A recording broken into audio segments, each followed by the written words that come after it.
We now continue with our 9th installment of the Palm Beach Playbook, where we bring you the very latest campaign updates courtesy of official Team Trump members Tommy Pigott and Taylor Rogers. So let's dive in.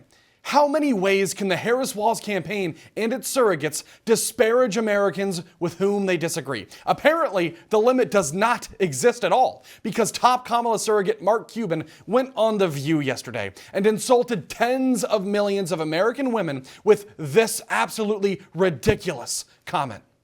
Donald Trump, you never see him around strong, intelligent women, ever. It's just that simple. So will the Harris-Walz campaign disavow that pathetic, outrageous, and frankly disgusting remark from one of their top surrogates? In the closing days of their desperate campaign, the Harris-Walz campaign has smeared us Trump supporters, compared us to fascists and Nazis, and even implied women who support Trump are neither strong nor intelligent. He could not be more wrong, of course, and the women supporting President Trump are having none of it. In response, RNC co-chair Lara Trump posted on X, quote, "Just when you think the Kamala camp can't possibly alienate and divide people any more than they already have, now they attack women who support Trump. Nice job, Mark," end quote. Trump campaign National Press Secretary Caroline Leavitt had this to say, quote, "Joe Biden called Trump supporters garbage, and now Kamala's top surrogate Mark Cuban insinuated female Trump supporters are weak and dumb. This is extremely insulting to the thousands of women who work for President Trump and the tens of millions of women who are voting for him. These women are mothers, entrepreneurs, and industry leaders, and they are indeed strong and intelligent, despite what Mark Cuban and Kamala Harris say. The joy at Kamala HQ has been replaced by division, vitriol, and a disturbing level of disrespect for the millions of Americans who were supporting President Trump after 4 years of destruction under Kamala Harris. Women want a president who will secure our border, remove violent criminals from our neighborhoods, and put more money in our pockets. And that's exactly why we are supporting President Trump. Kamala Harris must immediately condemn Mark Cuban's disrespectful insult to women, end quote. So while Kamala perpetuates hate and division, President Trump is standing up for Americans of all genders, races, religions, and ethnicities by focusing on the issues that actually matter to them. The difference between the two of them couldn't be any clearer whatsoever. Joining us now to discuss is Tommy Pigott, the Director of Strategic Communications for the Republican National Committee and the Editor-in-Chief of the Palm Beach Playbook. Tommy, thank you for being here today. Thanks for having me on. So I have to say, those comments from Mark Cuban, just incredibly untrue and also insulting. So what do you make of those?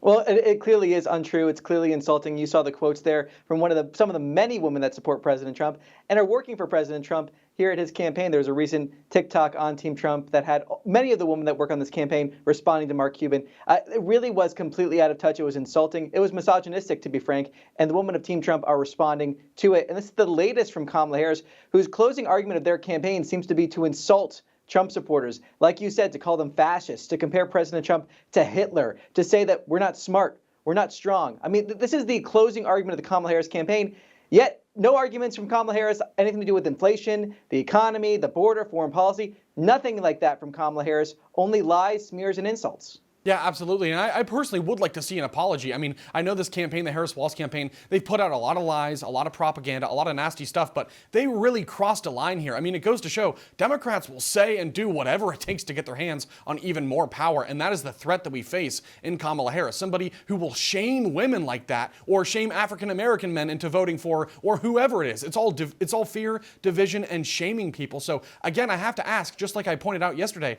do you think this is going to undermine her campaign instead of helping? Because I would imagine she's alienating maybe even her own base here by letting Mark Cuban say things that are just so vile and so unbelievably untrue. It's almost sickening to hear that.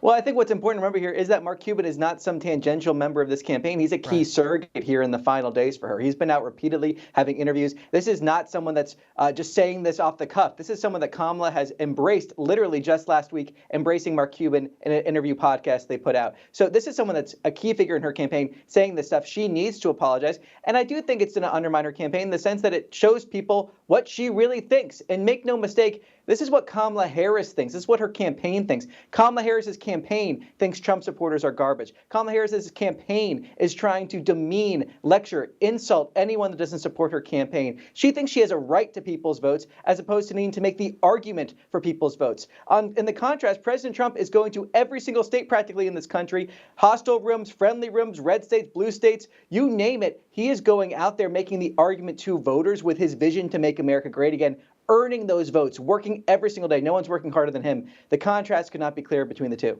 Yeah, and absolutely. In addition to the hard work, I mean, this is about character and about the way people treat each other in this country. I mean, Democrats came out after the first assassination attempt and they said, "Oh, guys, this is really scary. We need to tone down the rhetoric and start humanizing each other again." I mean, things are going way too far in the media, but yet again, here they are amping up the rhetoric once again. And I'm starting to really believe, it's my own opinion, but I'm starting to really think here that Democrats are looking to inspire another attack, whether it be on Trump supporters or Trump himself, because why else would you compare him to a fascist, to the most evil man in human history, call his supporters garbage? The only reason one would use rhetoric like that, I can think of, is to justify violence against them. But what do you think about that?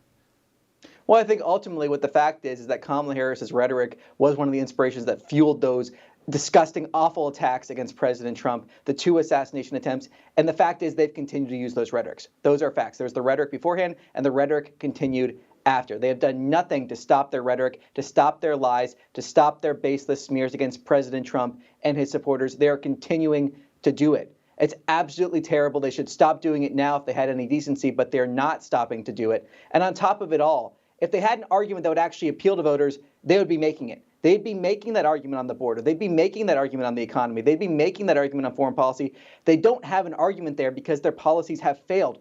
All they have are these insults and smears. And you're exactly right to say that it's unacceptable. They should stop doing it. But as of right now, they're continuing it and escalating it every single day. Yeah, they are, and it makes me really worried about the future of this country, because if they're willing to do all of this to President Trump, they're willing to do it to, say, Ron DeSantis or to Trump supporters. They'll do it to anybody, clearly. There's no limiting principle here to the vile rhetoric and the verbal attacks and the propagandizing. So I really do worry about the future of this country, because regardless of what happens on November, we're supposed to be one republic of states, all united together under God. And right now it seems like specifically the radical, progressive, militant left is trying to tear this country apart and maybe even push for some kind of national divorce. I mean, I don't want to, be hyperbolic here, but I just do wonder, what is really the goal of that rhetoric? Why would you on earth peddle such nonsense, things that are objectively untrue, and now to take it about women? I mean, to just generalize about all women who support President Trump, it's really quite ridiculous. And by the way, what about all the women who supported Trump before he got into politics, like Oprah Winfrey and Whoopi Goldberg? Are those women also weak or dumb too? Because he had a lot of support. He was a beloved figure by basically all of the people in this country before he got into politics. So it's really quite nasty. It shows you who they really are on the inside, and it makes me worry for the future of this republic. So